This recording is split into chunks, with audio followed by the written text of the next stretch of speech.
Charles-Anthony, merci de nous recevoir à Paris, dans votre antre. C'est bien ça, assez spectaculaire et assez intéressant. Tu sais, c'est un atelier de peintre ici. Exactement, j'allais dire. Donc on est près de Montmartre et c'est très important. Vous avez des pinceaux quelque part?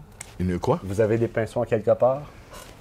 Pas moi, non. Pas mais par contre, la personne, la jeune femme que tu as vue, elle fait de la peinture. Mais moi, non. Donc vous êtes fondateur des éditions Charles-Anthony L'Original, éditeur. Vous avez commencé votre carrière dans le théâtre. C'est-à-dire, oui. Donc au départ, si tu veux, je suis monté à Paris parce qu'en fait, je ne suis pas de Paris. D'abord, je suis corse, c'est clair. Donc ça, c'est mes racines. Mais toutes mes études ont été faites au lycée de Monaco, Monte-Carlo, tout ça, tu vois. Et après, à 21 ans à peu près, je suis monté à Paris. On appelle ça monter à Paris en France, tu sais. Et donc, les gens qui veulent réussir, plus ou moins dans leur domaine, ils sont un peu obligés de monter à Paris. Maintenant, je ne sais pas, mais je pense que c'est toujours pareil. Et donc, voilà. Et alors, à ce moment-là, je m'étais inscrit, puisque je voulais faire du théâtre, du cinéma, enfin bref. Et je m'étais inscrit à un cours de théâtre qui s'appelait, Le Vieux Colombier, qui était extrêmement important. Il se trouve à Saint-Germain-des-Prés, il existe toujours, mais je ne crois plus qu'il y ait de cours. Et donc c'était un théâtre important, pourquoi? Parce qu'il y avait tout le cartel très important du théâtre de l'époque, Louis Jouvet, Pitoëff, Charles Dulin, tous les grands du théâtre français, ouais. Ils appelaient ça le cartel. Et donc c'est là, et c'est pour ça, ça m'avait attiré. Moi, bon, je ne les ai pas connus, hein, évidemment. Et donc je suis allé à ce cours. Et après, on est venu me chercher, bon, le hasard, je ne sais pas. Et donc j'ai eu les premiers rôles au Théâtre du Soleil, et donc avec Ariane Mouchkine. Donc ça a été d'abord la Capitaine Fracasse, le songe d'une unité de Shakespeare, et puis la cuisine, enfin, etc.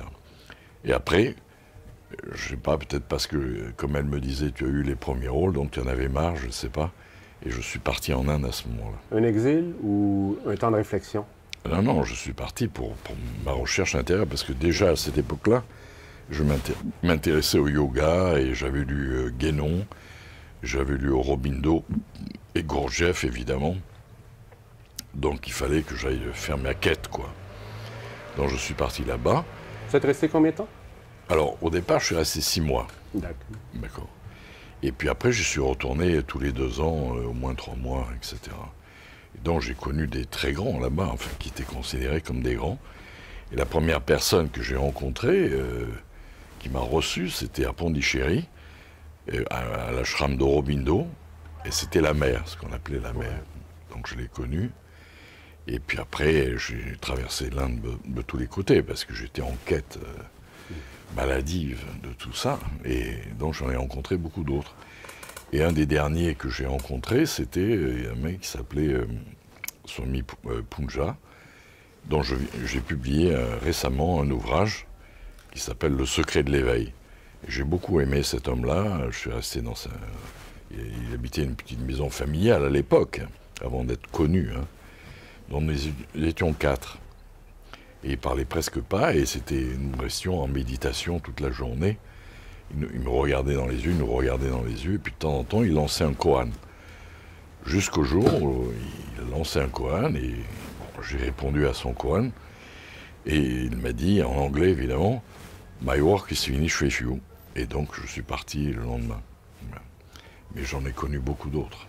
Vous avez même, si je ne m'abuse, été l'un des premiers dans la francophonie à écrire ou avoir un entretien avec UG Krishnamurti. Alors UG, ça a été beaucoup plus tard. Hein. C'était après mes expéditions en Inde.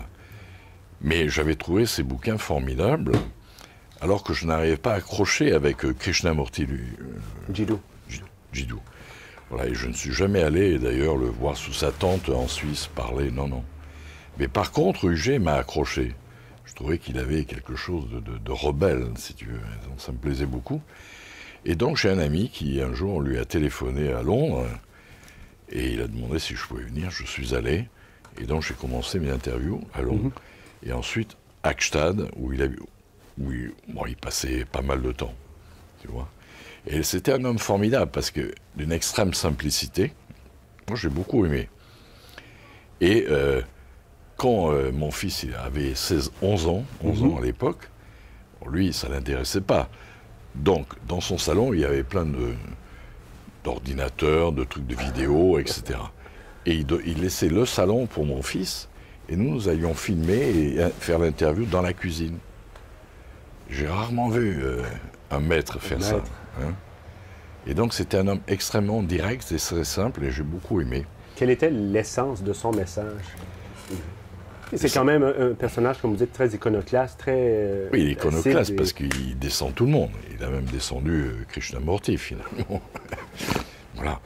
Et je pense que lui, pour lui, c'était tous des voyous. Enfin, moi, je n'en sais rien, hein, je ne suis pas juge. Et que lui, il disait, il n'y a rien à faire, il n'y a rien à chercher, tout est là, et c'est bon, quoi. Et moi, à la fin, il me disait, Monsieur Anthony, sortez, regardez les montagnes de Gstad, et tout ça, c'est magnifique, c'est bon. Et vous êtes unique au monde. Vous êtes unique au monde, merde. Il n'y a personne comme vous. Même pas comme les herbes, il n'y a pas une herbe qui se ressemble. Et ça, c'est important. Ce qui m'amène justement sur la question de l'éveil. Souvent, l'éveil, il me semble qu'aujourd'hui, en tout cas en Amérique, la question de l'éveil est galvaudée. Tout à fait. Usé à la corde, et un message comme UG, vous dites, c'est extrêmement simple, rester dans la simplicité. C'est l'évidence même, tout. Votre point de vue sur justement l'éveil actuellement. Voilà, moi, je ne sais pas si ça va faire plaisir, mais enfin, on va voir. Ce sont des kangourous. Ah, c'est bien. Des kangourous. Alors, c'est très bien les kangourous, de la non-dualité.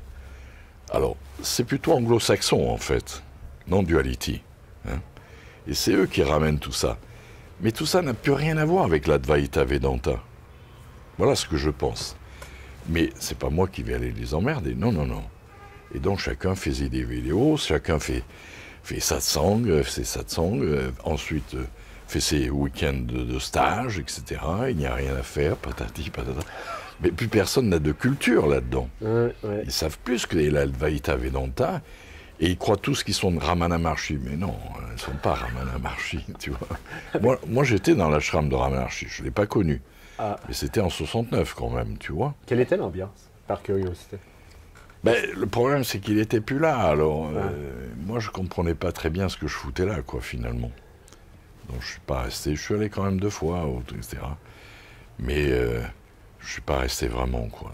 Et il est disparu, tu sais, c'est comme Gurdjieff, quand le maître disparaît. Ouais, le mouvement, et il ne reste plus qu'un musée, finalement.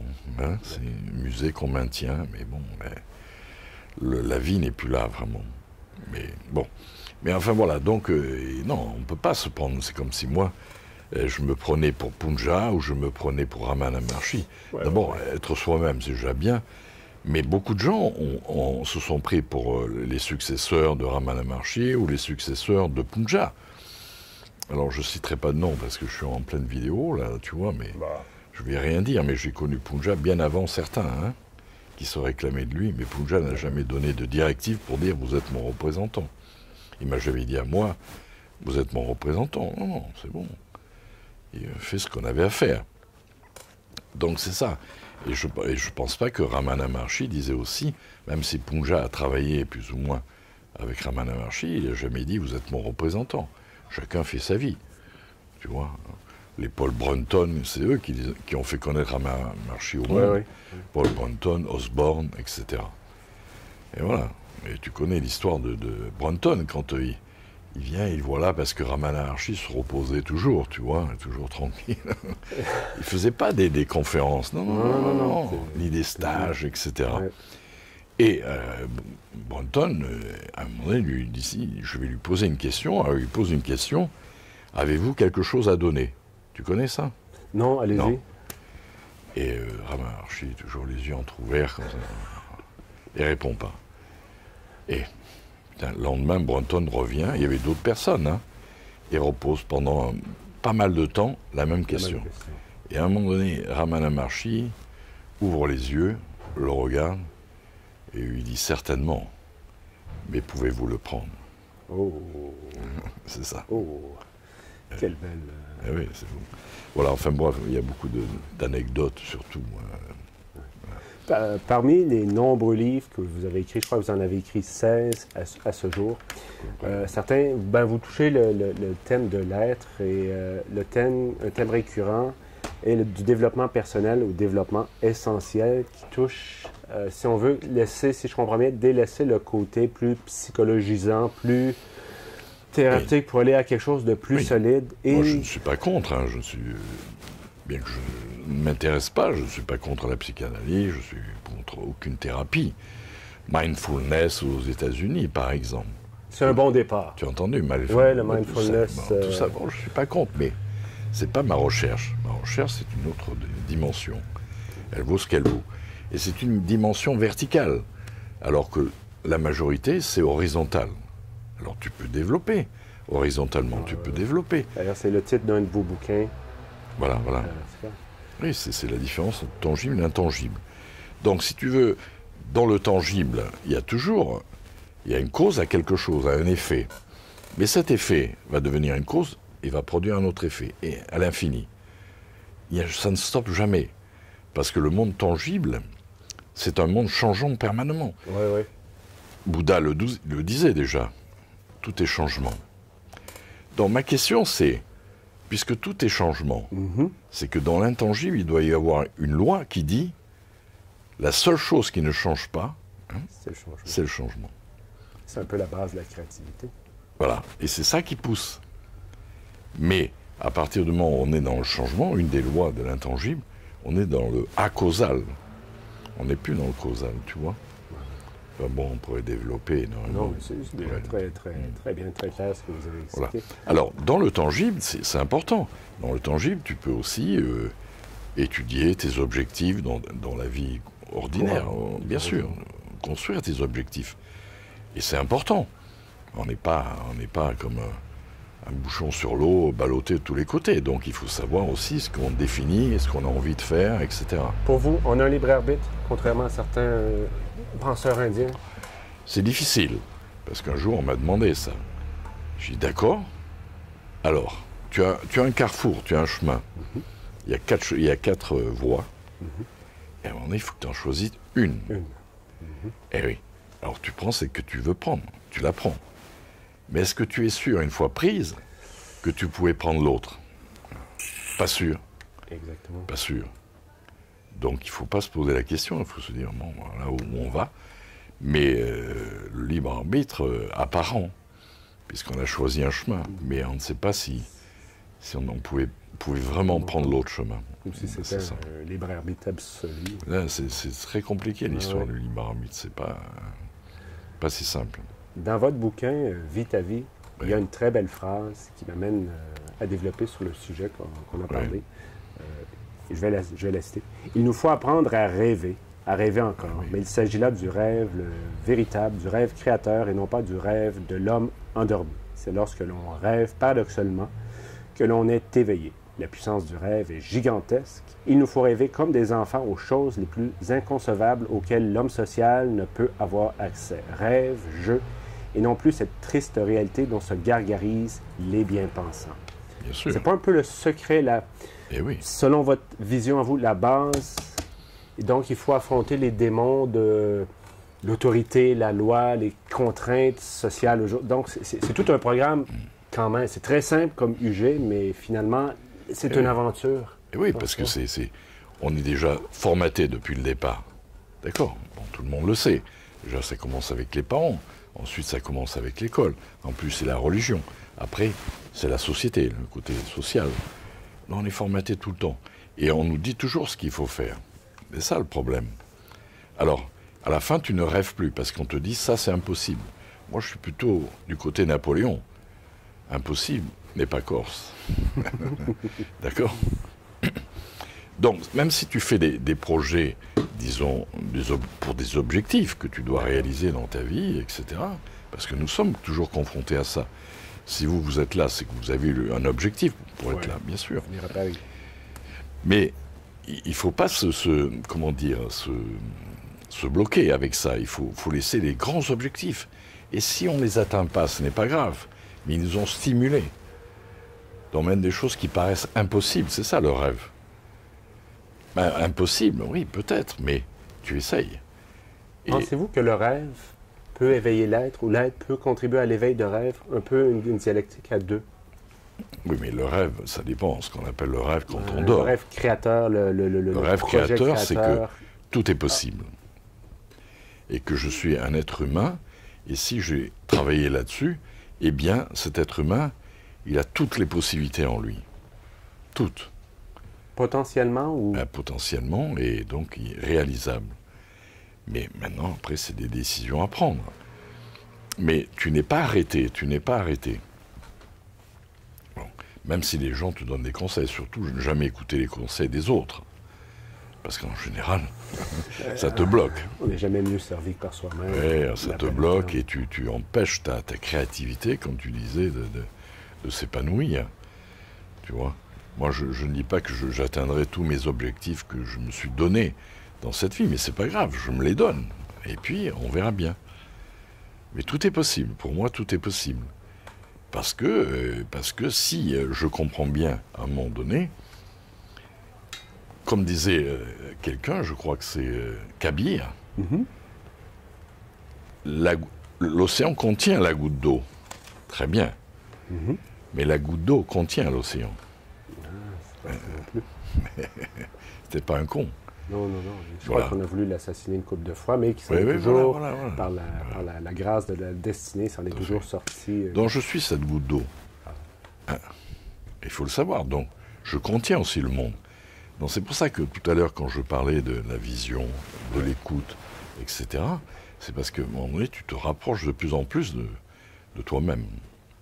Au lieu d'être toujours dans les stimuli extérieurs, alors si tu entends un klaxon dans la rue, tu sursautes, toi, tu es toujours en réaction.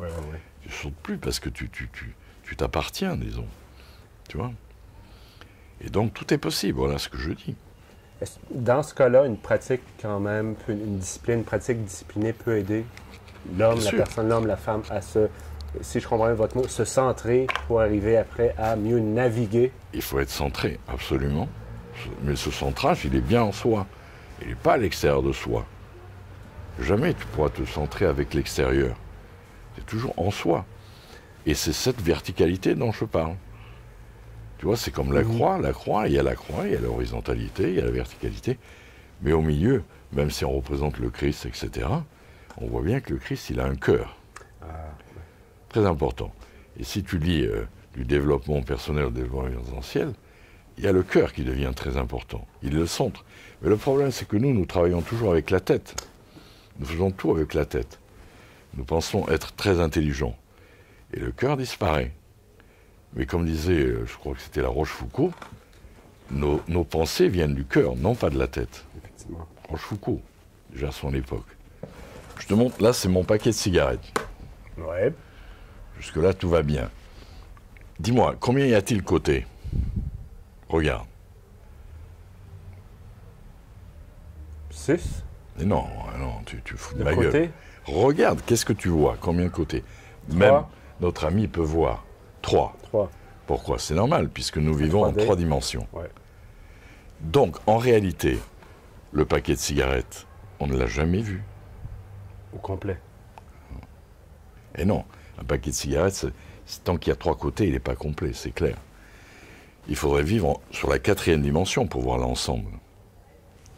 Mais nous, comme on est intelligent, alors on dit voilà, il y a 3 côtés, puis on a une mémoire. Tant qu'on a une mémoire qu'on n'a pas Alzheimer, tu vois, on est capable. On garde en mémoire et on tourne le paquet. Il y en a 3 autres. Et on compte 3 et 3, 6. Mais en réalité, le paquet de cigarettes, nous ne l'avons jamais vu, c'est un concept. Donc quand tu vas dans un bureau de tabac, je ne sais pas si tu y vas. Ici à Paris, ouais. Voilà. Surtout, c'est des Chinois. Donc, c'est tous des Chinois maintenant. Les chinoiseries. Voilà. Et tu leur dis un paquet de cigarettes, pas de problème, ils te disent, voilà, c'est ça le paquet de cigarettes. Mais en fait, personne ne l'a jamais vu et personne ne se pose la question.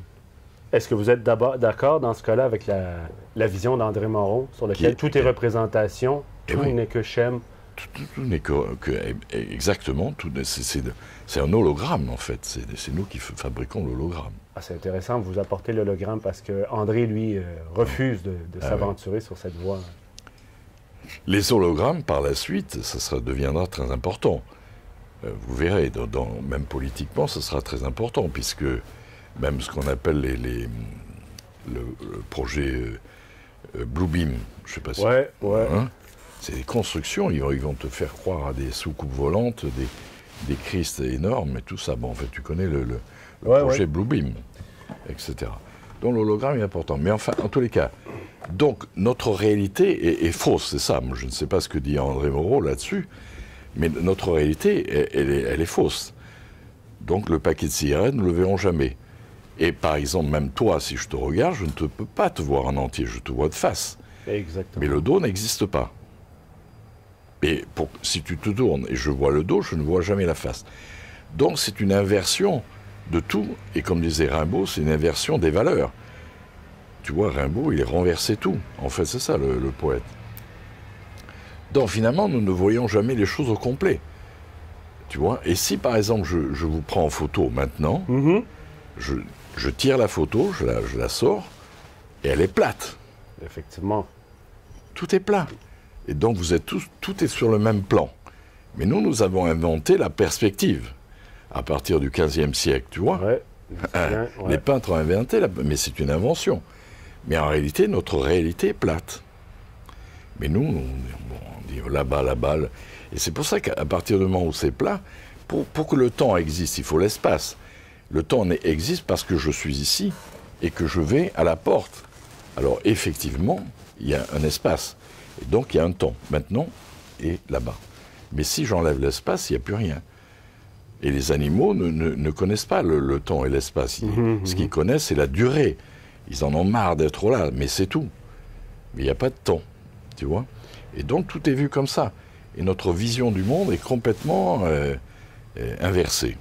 Gurdjieff disait, il n'y a rien à faire, il y a tout à être. Est-ce que c'est une façon? Oui, c'est une façon. Mais déjà, dans notre concret, voyons, par exemple, si on me dit ton dos, moi je ne le vois pas, mon dos. Je ne le vois pas. Alors on dit, ouais, mais si tu te regardes dans la glace, alors je me tourne. Eh oui, mais qu'est-ce que je vois dans la glace? Une image. Mais l'image ne peut pas être moi. Et c'est ça. Et comme nous sommes dans une société d'images, si tu veux, une nana, le matin, avant de travailler, elle va passer 2 heures, si tu veux. Bah oui. C'est l'image. Mais l'image, c'est imaginaire. Ça n'existe pas. Comment dire, le miroir existe. Mais le miroir, il est impeccable. Il est neutre. Hein.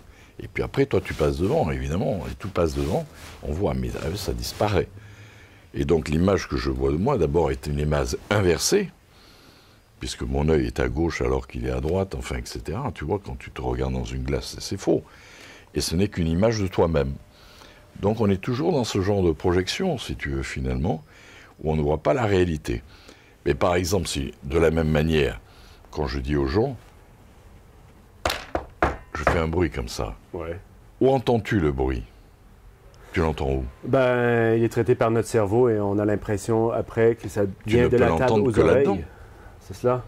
Mais les gens vont te dire, si je tape là-bas, ils vont dire, là-bas, j'ai entendu là-bas, je sais pas, moi, l'ambulance, par exemple, etc. Ouais. Mais non, le son, il est dans la tête. Et ma vision est pareille. Si je te vois, c'est dans ma tête. C'est pas là-bas. Donc tu n'existes que dans ma tête, si tu veux, en réalité.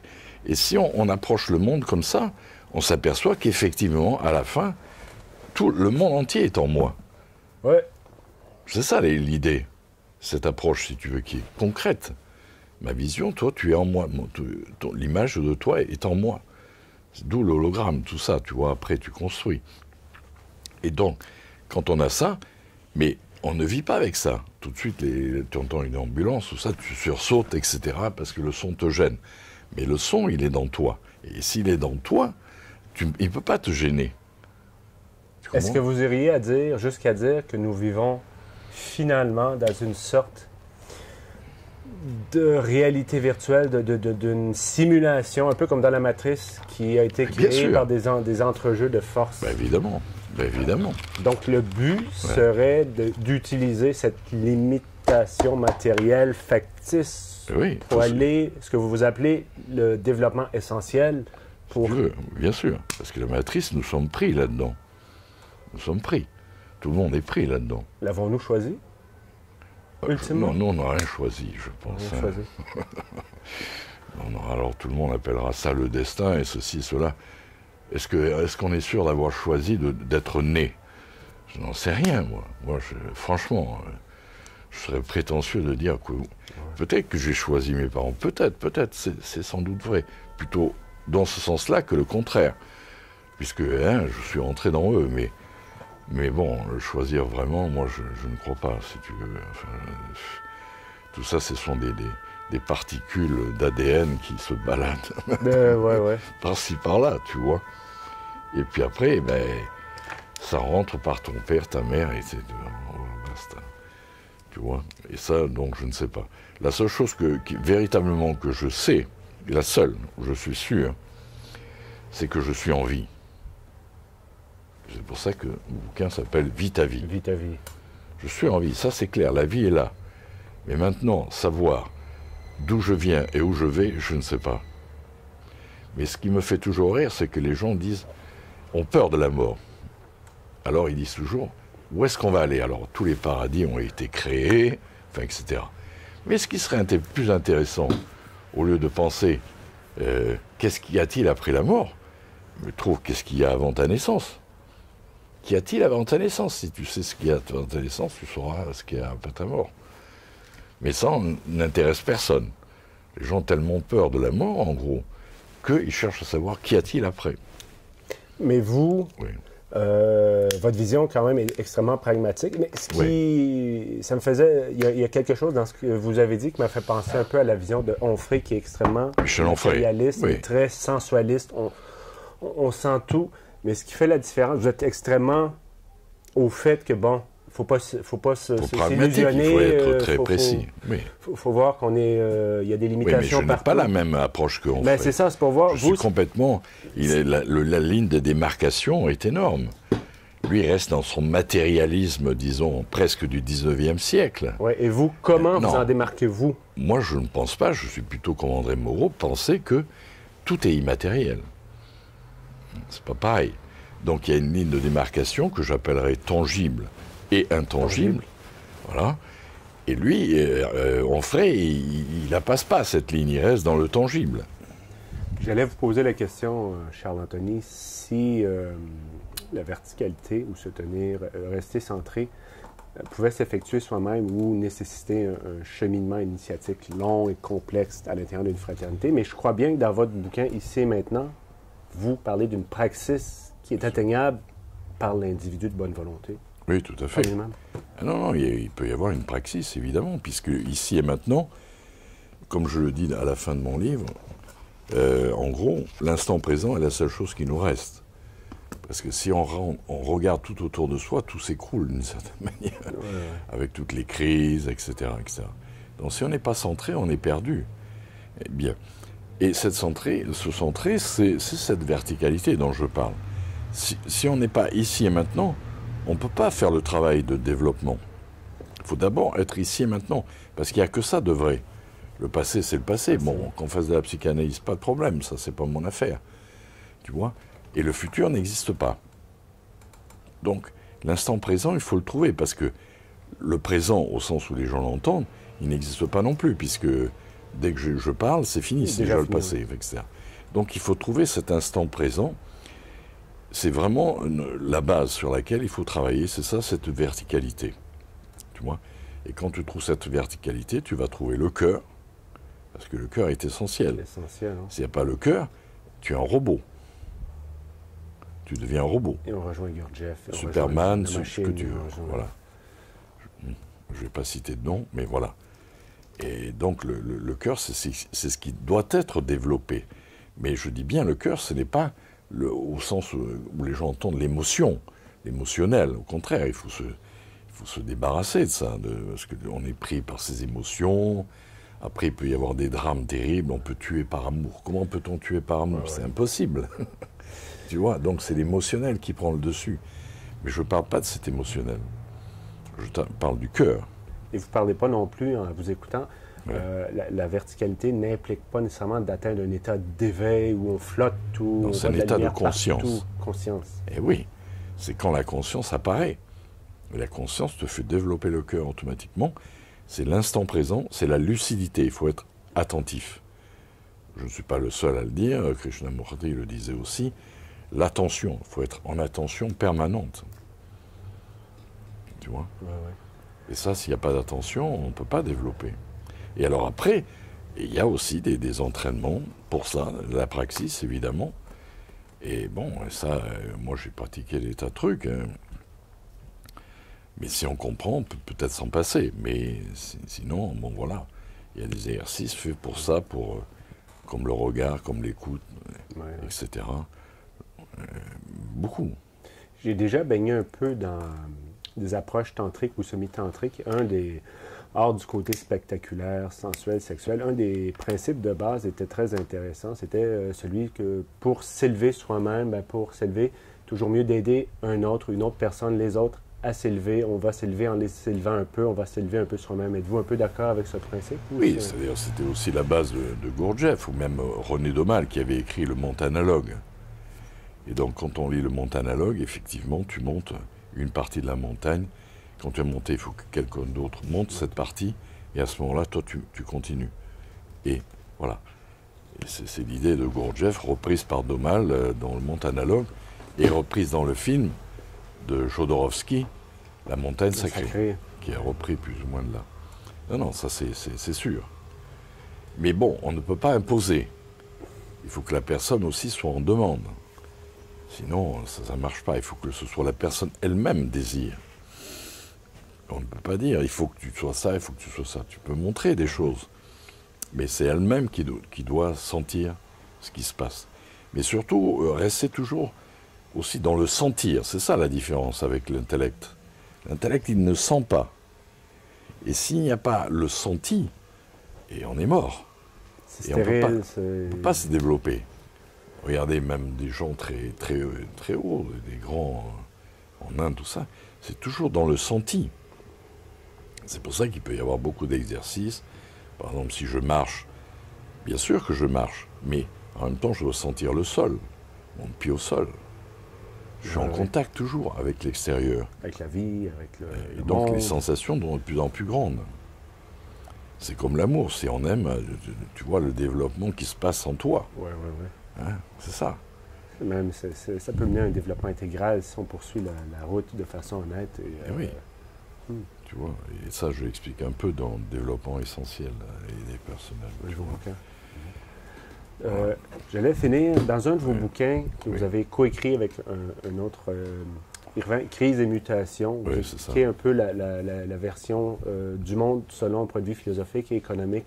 J'allais vous demander aujourd'hui, à l'heure que nous parlons, êtes-vous plus positif ou négatif face à pas nécessairement si on veut, les conditions économiques qui sont hors du contrôle de l'être humain, mais pour l'être humain en tant que tel, pour se sortir, si on veut, de ce merdier ou du théâtre virtuel dans lequel nous semblons. Oui. Moi, je suis comme Nietzsche, je suis un pessimiste optimiste. Voilà. Tu vois, il faut être lucide. Exactement. Si tu ouvres la télé, il faut être lucide. Tu vois que c'est la cata, quoi. Ouais. Tu vas pas te dire, c'est merveilleux, ou alors tu es un âne. Mais voilà. Donc tu vois les choses telles qu'elles sont. Mais elles ne t'envahissent pas. Elles ne t'empêchent pas d'être heureux, disons d'une certaine manière, et de vivre ta vie. C'est ça l'intérêt de cette verticalité. Sinon, si tu es complètement dedans, mais tu tombes malade. Donc je suis optimiste dans ce sens-là. Au point de vue de l'individu volontairement conscient. Voilà, volontairement conscient. Mais sinon, au niveau extérieur, on va dire ça va pas formidable, quoi. On peut aller vers l'Arche de Noé. Hein. Avez-vous déjà entrevu une certaine façon si on veut, de réenchanter le réel, que le monde se réveille en groupe, ou c'est vraiment une aventure spécifiquement individuelle? On peut aider, mais c'est soi-même qui devons trouver cette chose-là. Il n'y a rien à faire. Quelqu'un d'autre ne peut pas trouver pour toi. Il n'y a rien à faire et tout à être. Voilà. Tu peux pas. Tu peux expliquer pendant des heures, mais si la personne n'entend rien, ça n'entend rien. C'est pas grave. Poursuit son chemin. Et comme disait Gustave Meyrink, je ne sais pas si tu as entendu parler de lui ou si tu as lu, Il a écrit un livre merveilleux que j'avais connu il y a bien des années, Le visage vert. Ouais. Et dedans, il parle presque entièrement de l'éveil. Déjà à son époque. Lui, c'était un vrai initié. Et donc, il disait, le chemin est jonché de cadavres. Eh oui. Mais il ne faut pas s'arrêter. Il ne faut pas s'arrêter. Jonché de cadavres, si on ne fait pas gaffe. Il faut être très vigilant. Donc les gens, évidemment, à l'ère actuelle, comme tout apparemment est donné comme ça, ils avancent, et puis un jour, ils sont perdus. Ils disent, merde, j'ai fait tout ça, et puis ça mène à rien. Oui. Doit-on s'attendre à quelque chose à la fin, ou avancer pour soi, par un ressenti, par un... À la fin, c'est soi-même. C'est soi-même. Oui. La rencontre. Sentir qu'on est en vie, qu'on est soi-même. Il n'y a rien d'autre. Rien d'autre. Charles Anthony, merci beaucoup pour cette belle entrevue chez vous. Oui. OK. À bientôt.